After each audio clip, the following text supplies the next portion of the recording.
Hey everyone, it's Michael and Ruben from Bullion Now, bullionnow.com.au, bringing you a new release from an old favourite. That's it. Excited to see this one. It's started in 2023, the Germania Mint Golden Eagle. Their first kind of soiree into a, I'm going to say quote unquote normal, but you know, they still do a great job with them. Bullion product. They've done a lot more of the collectibles, you know, that kind of stuff in the past, but that was their first Bullion product, and they've been slowly expanding the range as the years have gone by. The first one was just a 1 ounce silver, but now we've got it in some 1/10 golds. I'm glad they've produced it in the gold, because having a golden eagle only in silver, that's it, confused everyone. There was a bit of a time there. So yeah, I'll take the golden eagle in the silver. Yeah. Yeah. So as you would expect from Germania Mint, another really pretty production, complete with the packaging. So I need my eyeballs on for this one.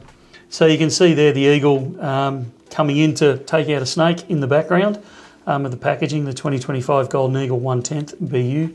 And then look at the quality of the product on the coin itself. And it is a coin.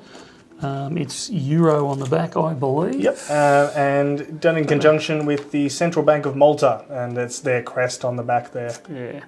So mintage of 2,500 on these guys. And they actually pop out of the little card that we've just seen there. So you can see they just slide straight out there. Which I think is a cool concept. You know, there's some people that really like the coining card concept, and those that don't. And you know, get you one that can do both. Yeah. So look, a great production, a great extension of a very popular series that they do. The Maltese.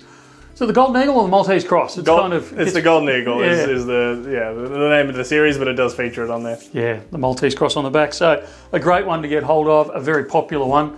And as Rube said, it's 2,000? 2,500 production. So it's not a lot, because don't forget that's worldwide. So grab them while you can.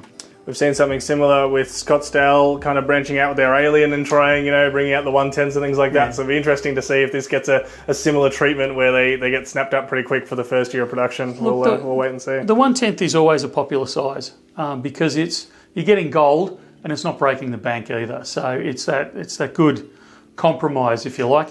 But yeah, you're right. We're seeing these branching out into these 1/10s. It's really good to see. Good stuff. All right. Thank you very much, Michael. We will see you in the next video. Sounds good. See you soon.